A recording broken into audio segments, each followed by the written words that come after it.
Hello everyone, welcome to Uttam's academy turning point.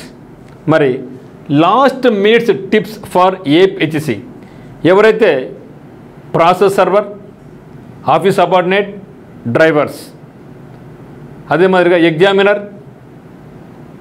మరియు junior assistant, typist, copyist, మరి stenographers, record assistant, మీరు ఏ పోటీ పరీక్ష రాస్తున్నా ఒక్కసారి ఈ యొక్క లాస్ట్ మినిట్స్ టిప్స్ ఒకసారి ఫాలో కండి. మీకు మంచి ఇన్ఫర్మేషన్ ఇక్కడ ఇవ్వబోతున్నాను. మరి ఈ యొక్క ఎగ్జామ్ రాసే ముందుగా ఈ యొక్క పేపర్ ఎన్ని రౌండ్స్ మనం చూడాలి, చేయాలి, 50-50 ఆప్షన్ అంటే ఏంది, ఎలిమినేషన్ మెథడ్ మనం ఎట్లా అప్రోచ్ చేయాలి, క్వశ్చన్ అస్సలే తెలియకపోతే మనం ఏ ఆప్షన్ చూజ్ చేసుకుంటే మనకు సైంటిఫిక్ పరంగా మనకు మార్కులు వచ్చే అవకాశం ఉంది, ఇవన్నీ ఇక్కడ మీకు నేర్పించబోతున్నాను. ఇంకోటి గమనించండి, మనకు ఈ యొక్క ఎగ్జామ్కి సంబంధించి నెగటివ్ మార్క్ లేదు. Please remember, no negative marks. So negative mark లేదు కాబట్టి మీరు హర్రీబరీగా లాస్ట్లో క్వశ్చన్స్ వదిలేసి రాగమాకండి. ఖచ్చితంగా ప్రతి క్వశ్చన్ను అటెంప్ట్ చేసే రండి. మీకు తెలిసినా తెలియకపోయినా అన్ని క్వశ్చన్స్ అయితే మాత్రం మీరు అటెంప్ట్ చేయండి. అది కూడా లాస్ట్ మీకు చెప్తా ఎట్లా అటెంప్ట్ చేయాలి, అసలు ఏం తెలియకపోయినా కూడా క్వశ్చన్ ఎట్లా అటెంప్ట్ చేయాలని చెప్తాను. జాగ్రత్త మీరు గమనించండి.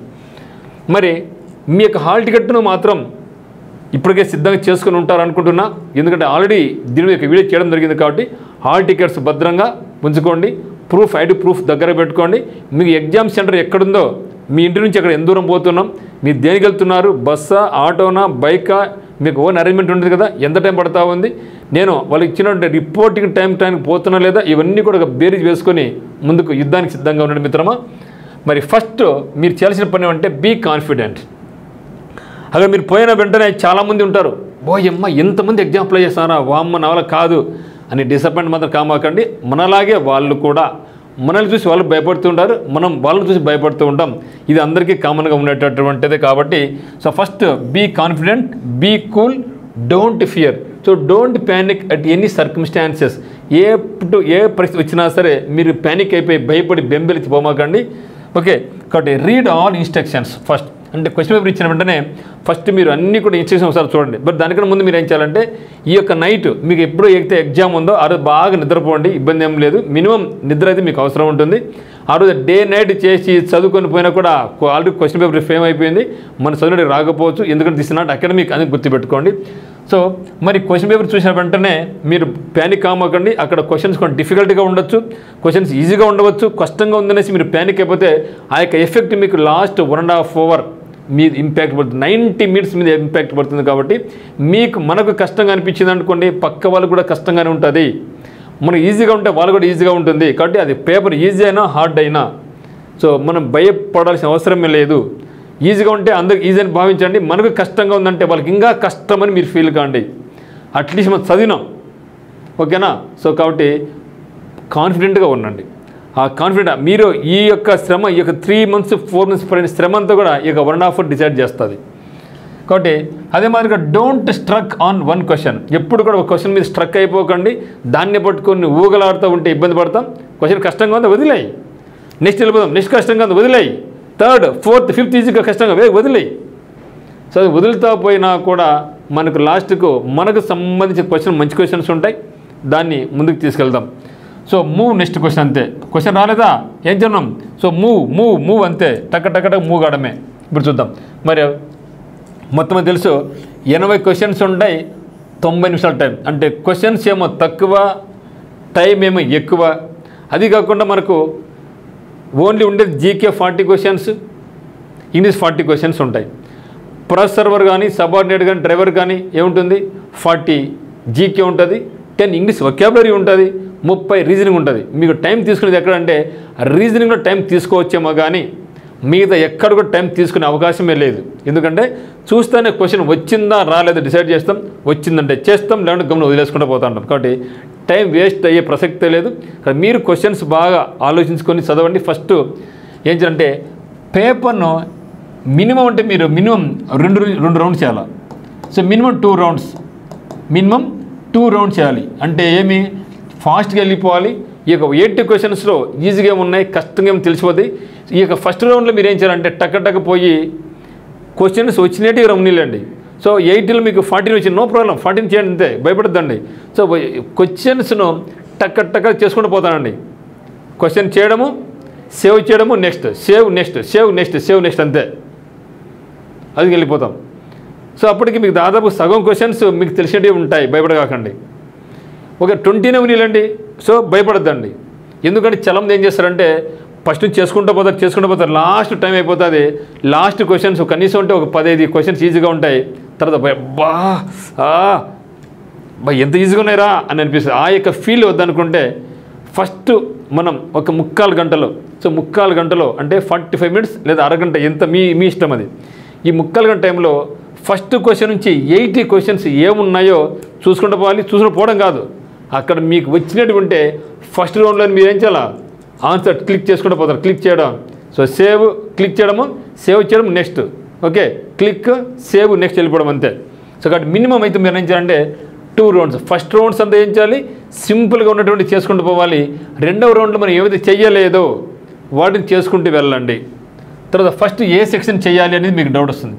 సో ఫస్ట్ ఏ సెక్షన్ చేయాలనేది డిపెండ్స్ ఆన్ యువర్స్. మీకు జీకే మీద మంచి పట్టు ఉందంటే ఫస్ట్ జీకే చేయండి. ఇంగ్లీష్ మీద పట్టు ఉందంటే ఫస్ట్ ఇంగ్లీష్ చేయండి. కానీ మనకు రైల్వేలాగా మనకు జిగ్జాగ్ ఉండవు. సో రైల్వే అనుకోండి, మ్యాథ్స్ ఉంటుంది, టక్కున రీజనింగ్ వస్తుంది, టక్కున జీకే వస్తుంది. కానీ మనకి ఏపీ హైకోర్టులో అయితే ఆ విధంగా రాదు. జీకే సెషన్ అంతా ఒకసారి, ఇంగ్లీష్ సెషన్ అంతా ఒకసారి వస్తుంది. కాబట్టి మీరు భయపడాల్సిన అవసరం లేదు. సో ఫస్ట్ ఏ సెక్షన్ చేయాలనేది అది అప్ టు యూ మాత్రమే. నేనేం చేస్తా, జీకే నాకు బాగా నేను జీకే బాగా చేసుకుంటా, ఇంగ్లీష్ వచ్చి ఇంగ్లీష్ బాగా చేసుకుంటా. సో ఆ విధంగా మీరు ఫిక్స్ అయిపోండి, మీకు ఏది ఈజీనా అది ఫిక్స్ అయిపోండి. ఎందుకంటే దానివల్ల మనకేం బెనిఫిట్ అంటే మీరు జీకే బాగా పట్టున్న జీకే చేయడం వల్ల జీకేలో ఒక 40లో మీకు 15 క్వశ్చన్స్ 20 క్వశ్చన్స్ ఈజీగా ఉన్నారనుకోండి, మీకు కాన్ఫిడెన్స్ లెవెల్స్ పెరుగుతాయి. ఆ యొక్క కాన్ఫిడెన్స్ అనేది లాస్ట్ వరకు ఉంటుంది. మీకు ఇంగ్లీష్ అస్సలు రాదు, ఇంగ్లీష్ చేస్తామనుకోండి, ఇంగ్లీష్ నీకు ఏం అర్థం కాల. సో దానివల్ల మనకి ఏమవుతుందంటే ఈ యొక్క నెగిటివ్ ఇంపాక్ట్ అనేది ఆ యొక్క పాజిటివ్ ఉన్నట్టుగా అంటే మనకు జీకే మీద పట్టున్నటువంటిది మనం కోల్పోతాం, మన కాన్ఫిడెన్స్ లెవెల్స్ దెబ్బతింటాయి. అందువల్ల మీకు వచ్చింది ఫస్ట్ చేసుకోండి, అది ఏదైనా పర్వాలే, that is up to you మాత్రమే. మరి టైం అలాట్మెంట్ ఎంత అంటే మనకు ఉండే టైం ఎంత, 90 నిమిషాల టైం ఉంటుంది, 90 నిమిషాల టైం. సో దీంట్లో ఏం చెప్తాను నేను, 45 నిమిషాలు జీకేకి, 45 నిమిషాలు ఇంగ్లీష్ అనుకోండి. కొంత ఇంగ్లీష్ అనేది ఇబ్బంది పడతారు కాబట్టి జీకే నాకు తెలిసి 30 minutes more than enough. So 40 క్వశ్చన్స్కు 30 నిమిషాల టైం మోర్ దాన్ ఎనఫ్. మరి ఇంగ్లీష్కి మీరు ఏం చేస్తారంటే దీనికి 60 మినిట్స్ పెట్టుకున్నాను. ఎందుకంటే మనకు కాంప్రిహెన్షన్ ఉంది కాబట్టి, కాంప్రిహెన్షన్ చదివితేనే మనకు అర్థమవుతుంది కాబట్టి ఎక్కువ టైం పడుతుంది. కాబట్టి నేను అంచనా ప్రకారం అయితే జీకేకి 30 నిమిషాలు కేటాయించుకోండి, ఇంగ్లీష్కి 60 నిమిషాల టైం కేటాయించుకోండి. అది ఏదో మీరు డిసైడ్ 50-50నా ఏదో మీ ఇష్టం. కానీ మొత్తానికి మాత్రం టైం ఈ విధంగా కేటాయించుకోండి మీరు. తర్వాత వచ్చినవి ముందుకు చేసుకుంటూ పోండి. సో ఫస్ట్ ఏమైతే వచ్చినాయో అవి చేసుకుంటూ పోండి ఫస్ట్ రౌండ్లో. తర్వాత మేబీ ఈ క్వశ్చన్ పేపర్ నీకు డిఫికల్ట్గా ఉండొచ్చు, లేక మేబీ ఈజీగా ఉండొచ్చు. సో అది కష్టంగా ఉన్నా ఈజీగా ఉన్నా భయపడకాకండి. So start with easy questions always. So మనకు వచ్చినటువంటివే చేసుకుంటూ వెళ్ళండి. సో డిఫికల్ట్గా ఉన్నటువంటివి నెక్స్ట్ రౌండ్లో మనం చేసుకుంటాం, భయపడద్దండి. సో ఆన్సర్ను చేంజ్ చేసుకోవచ్చా అని అడుగుతున్నారు కొంతమంది. ఎస్, ఆన్సర్ చేంజ్ చేసుకోవచ్చు. ఇది ఓఎంఆర్ షీట్ కాదు కదా. సో ఓఎంఆర్ అయితే ఒక్కసారి మనం ఓఎంఆర్లో రౌండ్ చేసామనుకోండి పెన్నుతో గచ్చారు, అదే పెన్సిల్ అయితే ఎరేజ్ చేసుకోవచ్చు. కానీ ఇది మనకు ఆన్లైన్ ఎగ్జామినేషన్ కాబట్టి క్వశ్చన్ మీరు ఎన్నిసార్లు అయినా సరే మీరు చేసుకుంటూ పోవచ్చు. ఒకసారి చేసాం తప్పుపోయింది, మళ్ళీ అదే క్వశ్చన్కి వచ్చేసి నెక్స్ట్ ABCD 1 2 3 4 కదా, ఫస్ట్ 3 పెట్టారు, తప్పని తెలిసింది, 2 క్లిక్ చేసుకొని మళ్ళీ సేవ్ చేసుకుంటాం. సో ఏదైనా సరే మీరు చేసినప్పుడు క్లిక్ చేయాలి, సేవ్ చేయాలి. తప్పు చేసాం, మళ్ళీ ఆ క్వశ్చన్ రండి, కరెక్ట్ తెలిసింది, దాన్ని క్లిక్ చేయండి, సేవ్ చేయండి. మీరు సేవ్ చేస్తే మీ క్వశ్చన్ అనేది సేవ్ అయిపోద్ది అనమాట. ఓకేనా.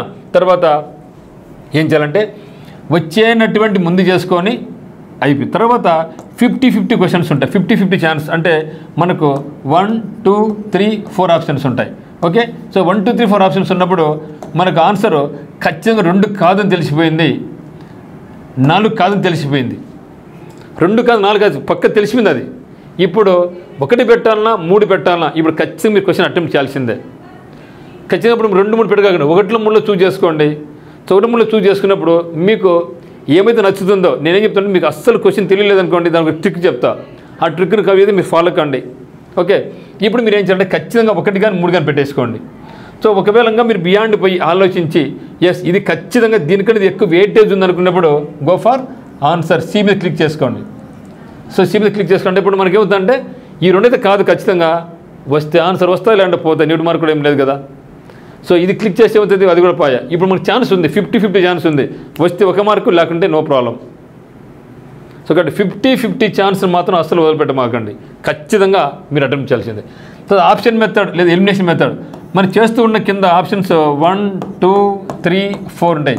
ఎలిమినేషన్ మెథడ్ ఏమంటే చూసినప్పుడు నాకు ఆ క్వశ్చన్ పూర్తి ఐడియా లేదు, క్వశ్చన్ తెలుసు కానీ ఆప్షన్స్ కాదు. ఆప్షన్కి వెళ్ళినప్పుడు ఓహో ఈ యొక్క ఆప్షన్ అయితే ఖచ్చితంగా కాదు తెలిసిపోద్ది, దట్ ఈస్ ఎలిమినేషన్. ఓ ఇది పక్కన పెట్టేసాయి, ఇది ఖచ్చితంగా ఇది కాదు. ఇక్కడ ఏం చెప్పినాం 50-50 అంటే మీకు ఖచ్చితంగా నాకు ఆప్షన్ 1లన్నా ఉంటుంది, 3లన్నా ఉంది, నాకు తెలుసు ఖచ్చితంగా కదా, కన్ఫ్యూజ్ అవుతున్నా అనేది 50-50 ఆప్షన్. ఇది ఎలిమినేషన్ మెథడ్ ఏమంటే నాకు క్వశ్చన్ మాత్రం తెలుసు కానీ ఆన్సర్ తెలియదు. సో ఖచ్చితంగా ఇది ఉండదు, ఇది ఉండదు, ఇది ఉండదు, ఇది ఆన్సర్ ఉంటుంది అని కూడా ఎలిమినేషన్ మెథడ్ అనమాట. ఇది కూడా చాలా చాలా మంచిగా వర్కౌట్ అవుతుంది. సో ఫస్ట్ ఏమి ఇవ్వాలి, వచ్చినట్టు చేయండి, తర్వాత 50-50 చేయండి. సో 50-50 తర్వాత go for elimination method. So elimination మెథడ్లో కూడా మనకు మంచిగా స్కోర్ వస్తుంది. మిత్రం గుర్తుపెట్టుకోండి, జాబ్ కావడం అంటే మనకు 1/2 మార్కు 1 మార్కులో పోతుంది ఎవరికి, అందరూ కూడా. సో దాంట్లో ఎవరైతే తెలివిగా ఈ విధంగా ట్రిక్స్ ఉపయోగిస్తారో, ఈ విధంగా స్మార్ట్ మైండ్ ఆలోచిస్తారో వాళ్ళకి జాబులు వస్తూ ఉంటాయి. సో మనకు చదవాలి, దాంతోపాటుగా లాస్ట్ మూమెంట్లో స్మార్ట్ వర్క్ కూడా మనకు అవసరమే, స్మార్ట్గా ఆలోచించాలి. ఓకే, కాబట్టి వచ్చినట్టు ముందు చేసేసుకున్నా 50-50 అయిపోయింది. ఆ తర్వాత గో ఫర్ ఎలిమినేషన్ మెథడ్ చేసుకోవడం జరిగింది. నెక్స్ట్ ట్రిక్ ఏమంటే నాకు క్వశ్చన్ అస్సలు తెలియదబ్బా, ఈ క్వశ్చన్ ఎంతో ఎప్పుడు చూడలే, నేను కొత్తగా ఉంది, నేను అటెంప్ట్ చేయాలన్నా వద్దా? ఎస్, అటెంప్ట్ చేయాల్సిందే. ఎందుకంటే మనకు నెగిటివ్ మార్క్ లేదు కాబట్టి మీరు క్వశ్చన్ ఖచ్చితంగా అటెంప్ట్ చేయాల్సిందే. మరి ఏం చేయాలి సార్, 50-50 నాకు తెలియకపోయింది, తర్వాత ఎలిమినేషన్ మెథడ్లో కూడా నాకు చేయలేకపోతున్నాను, నాకు అసలు దాని మీద ఐడియా లేదబ్బా, ఏం చేయాలా? 1 పెట్టాలా, 2 పెట్టాలా, 3 పెట్టాలా, 4 పెట్టాలా?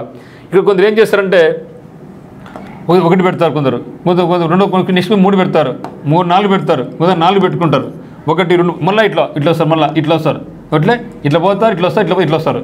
ఈ మెథడ్ అస్సలు ఫాలో కామాకండి, వెరీ వెరీ డేంజరస్ మెథడ్ ఇది. సో దీనివల్ల మీరు 1 పెట్టారనుకోండి ఆన్సర్ 2 కావచ్చు, 2 పెడితే ఆన్సర్ 1 కావచ్చు. అట్లా కాకుండా మీరు 1 పెట్టారనుకోండి, అన్నీ కూడా సి పెట్టారనుకోండి, ఈ 4 ఖచ్చితంగా ఒక సీ గ్యారెంటీ ఉండి తీరుతుంది. సో అన్ని సి పెట్టడం వల్ల నాకు ఖచ్చితంగా 4లో ఒక క్వశ్చన్ ఖచ్చితంగా కరెక్ట్ కావాల్సిందే, వేరే మెథడ్ లేదు. ఇంకా జనరల్గా మనకి ఏం చేశాడు 80 క్వశ్చన్స్లో ఈక్వల్గా ఉంటాయి, 20A, 20B, 20C, 20D, ఒక 2-3 మార్క్స్ అటు ఇటు ఉంటాయి, అంతవరకే వేరియేషన్. సో మ్యాక్సిమం ఈక్వల్గానే ట్రై చేస్తారు వాళ్ళు. ఓకే, సో 20 అనుకుంటే మీరు ఏం రాయకుండా అన్ని ఏలు పెట్టుకొని వచ్చినా కూడా మీకు 20 మార్కులు వచ్చేస్తాయి. కానీ మనం అట్లా చేస్తే మనకు జాబ్ రాదు కదా. కాబట్టి ఏం చేస్తారంటే మీరు ఇట్లా పెట్టగాకండి, ఇట్లా పెట్టడం వల్ల నష్టమే ఉంటే 1 పెట్టినప్పుడు ఆన్సర్ 2 కావచ్చు, 2 పెడితే ఆన్సర్ 4 కావచ్చు, 4 పెడితే ఆన్సర్ 2 కావచ్చు. కానీ ఈ మెథడ్ పెట్టినప్పుడు ఖచ్చితంగా 1, 2, 3, 4 అయినా ఒక్కటైతే మాత్రం ఖచ్చితంగా మీకు ఆన్సర్ కరెక్ట్ కావాల్సిందే. ఇది ఏం చెప్పాలా, దిస్ ఈజ్ ప్రాబబిలిటీ చెప్తుంది. ఏమిది ప్రాబబిలిటీ మెథడ్ ప్రకారం అయితే ఇది సైంటిఫిక్ మెథడ్, నేను చెప్పిన మెథడ్ కాదు, సైంటిఫిక్ మెథడ్లో ఇది ప్రూవ్ అయినటువంటిదే. ఒకటే చూస్ చేసుకోండి, నీకు ఏది నచ్చింది, ఏ నచ్చిందా అన్నీ ఏని పెట్టేసాయి. ఎప్పుడు తెలియని వాటికి మాత్రమే. ఒక బి అన్ని బి పెట్టేసాయి, సిన అన్ని సి పెట్టాయి, డి అన్ని సి డి పెట్టేసాయి. ఇది ఒక మెథడ్. సో ఇంకో మెథడ్ ఏం చెప్తారంటే కొందరు ఏం చెప్తారంటే అన్నీ ఈక్వల్గా ఉంటాయి కాబట్టి మీరు ఏ కౌంట్ చేసుకోండి, బి కౌంట్ చేసుకోండి, సి కౌంట్ చేసి డి కౌంట్ చేసుకోండి. ఒకవేళ మీకు సి ఎక్కువ వచ్చిందంటే నెక్స్ట్ మీరు ఆ సి యూజువల్ పోమాకండి అటు చెప్తుంటే ఏ ఎన్ని వచ్చినాయి, బి ఎన్ని వచ్చినాయి, సి ఎన్ని వచ్చినాయి, నీకు తెలిసిన వాటిలో డి ఎన్ని వచ్చినాయి. సో దానిలో తక్కువ ఏమొచ్చినాయి, సో తెలియని వాటికి అవి పెట్టుకోండి అని ఇంకో కొందరు చెప్తారు. సో నేనేం చెప్తానంటే సైంటిఫికల్ మెథడ్లో అకార్డింగ్ టు ప్రాబబిలిటీ మనకు చాప్టర్ ఒకటి ఉందన్నమాట, దాంట్లో ఈ మెథడ్ చెప్తారనమాట. అన్నీ ఒకటే పెట్టుకోవడం వల్ల మీరు బెనిఫిట్ పొందుతారు. నచ్చితే మీరు పెట్టుకోండి. సరే ఏం పెట్టాలా, ఏ పెట్టాలా, బి పెట్టాలా, సి పెట్టాలా, డి పెట్టాలా మన నన్ను అడుగుతారు, అది నేను చెప్పను. నేనైతే నేను సి పెట్టుకునేవాడిని, నేను మీలాగా ప్రిపేర్ అయినప్పుడు నేను సి పెట్టుకుంటాను, అది నాకు ఇష్టమైంది. సో అదే సీని పెట్టుకుని నేను చెప్పను. సో మీకు నచ్చింది మీకు ఏ మీద మంచి పాజిటివిటీ ఉందా ఏ పెట్టాయి, సో బి మీద మీకు మంచి అభిప్రాయం ఉందా బి పెట్టాయి, సి మీద ఉందా సి పెట్టాయి, డి మీద ఉందా డి పెట్టాయి. అది up to you, completely the total risk to you only. ఇది ఒక రిస్క్, ఇది ఒక మెథడ్. ఇంకో మెథడ్ ఏం చెప్పినా మీకు అన్ని కౌంట్ ఏ ఎన్ని వచ్చినాయి, బి ఎన్ని వచ్చినాయి, సి ఎన్ని వచ్చినాయి, డి ఎన్ని వచ్చినాయి. ఏ దాంట్లో తక్కువ ఉన్నాయి అప్పుడు తక్కువ ఏమవుతున్నాయి అది ఆన్సర్ పెట్టుకొని ఇంకో కొందరు చెప్తారు. ఎందుకంటే అన్నీ ఈక్వల్గా ఉంటాయి కాబట్టి 20 ఉంటాయి కాబట్టి అని కొందరు చెప్తారు. బట్ ఇది అది అని నేను చెప్పను, కానీ మీరు ఏదో ఒకటైతే మాత్రం ఖచ్చితంగా ఫాలో కండి. అప్పుడు మీకు ఏమి తెలియకపోయినా సరే 10 క్వశ్చన్స్లో మీ కనీసం 2 నుంచి 3 వీలైతే 4 కూడా కరెక్ట్ అయ్యే అవకాశం అయితే ఉంటుంది. ఓకే, ఇది ఒక మంచి మెథడ్ మిత్రమా. కాబట్టి ఫస్ట్ వచ్చినట్టు చేసుకోండి, 50-50 చేసుకోండి, ఆప్షన్ ఎలిమినేషన్ మెథడ్ చేసుకోండి. ఏమీ తెలియకపోతే ఒకటే ఫాలో కండి. ఇది ఖచ్చితంగా మీకు అందరికీ చాలా యూస్ఫుల్ అవుతుంది. సో ముఖ్యంగా ఎవరైతే ఎగ్జామ్స్ రాయబోతున్నారో మీకు అందరికి కూడా మా యొక్క ఉత్తమ్స్ అకాడమీ టీం నుంచి, ఎందుకంటే ఇక్కడ దాదాపుగా నాన్ టీచింగ్ అయితే టీచింగ్ అయితేనేమి 10 మంది ఇక్కడ వర్క్ చేయడం జరిగింది. అంతే సహనంతో మీకు డౌట్స్ ఉన్న ఫోన్ చేసి రిసీవ్ చేసుకోవడం అయితేనేమి, మీ హాల్ టికెట్ డౌన్లోడింగ్ అయితేనేమి, మీకు డౌట్స్ చెప్పడం అయితేనేమి, సో మా యొక్క టీం నిరంతరం మీకోసం కృషి చేసింది, పాటుపడింది. మరి వీళ్ళందరూ కూడా ఏం చెప్తున్నారంటే, సార్ మా యొక్క టీం తరపున, ఉత్తమ్స్ అకాడమీ టీం తరపున, మరి టర్నింగ్ పాయింట్ కోచింగ్ సెంటర్ తరపున మేము wishes you all the very very very best. మీరందరూ కూడా సక్సెస్ కావాలని మనస్ఫూర్తిగా ఆ దేవుని మనం ప్రార్థిస్తున్నాం. సో మంచిగా పాజిటివ్ మైండ్తో ఉండండి, నెగిటివ్ ఉండొద్దండి, డిప్రెషన్ అసలు పోవద్దండి. మార్నింగ్ ఏ విధంగా అయితే మీరు ఉత్సాహంగా ఉన్నారో ఎగ్జామ్ అయినంత వరకు అదే ఉత్సాహంతో ఉండండి. సో బయటకు వచ్చిన తర్వాత మనం డిస్కస్ చేసుకుంటాం, అంతవరకు మనకు అవసరం లేదు. ఓకే, సో మీకు ఏమైనా డౌట్స్ ఉన్నా మనకి నెంబర్ 7780616884 ఇది నా యొక్క పర్సనల్ నెంబర్ అనమాట. ఇష్యూ నెంబర్ మీ కాడ ఉంది 8688, అది మీ దగ్గర ఉంది. ఆ నెంబర్ కాల్ చేయండి. ఈ యొక్క పర్సనల్ నెంబర్ నాది అనమాట. దీన్ని మీరు ఏం చేస్తారంటే, మీరు ఎగ్జామ్ రాసిన తర్వాత మీకు ఎటువంటి క్వశ్చన్స్ వచ్చాయో మీరు ఈ యొక్క వాట్సాప్ నెంబర్కు మీరు ఏం చేస్తారంటే, మీకు వచ్చినటువంటి క్వశ్చన్స్ అది ఇంగ్లీష్ కానీ, జీకే కానీ, రీజనింగ్ కానీ, ఏదైనా కానీ నా యొక్క నెంబర్కు మీరు క్వశ్చన్స్ని వాట్సాప్ చేయండి. దయచేసి మర్చిపోవద్దు. దీనివల్ల ఏమవుతుందంటే నెక్స్ట్ ఫర్దర్గా అంటే షిఫ్ట్ 1 షిఫ్ట్ 2 అట్లుంటాయి. నెక్స్ట్ ఫర్దర్గా ఎగ్జామినేషన్ వాళ్ళకు ఎట్లా ఉండొచ్చు అంటే, వాళ్ళకు ఒక ఫోబియా, అంటే ఇదే క్వశ్చన్స్ మళ్ళీ వస్తానుకోవద్దండి, రావు, నో వే అట్ ఆల్.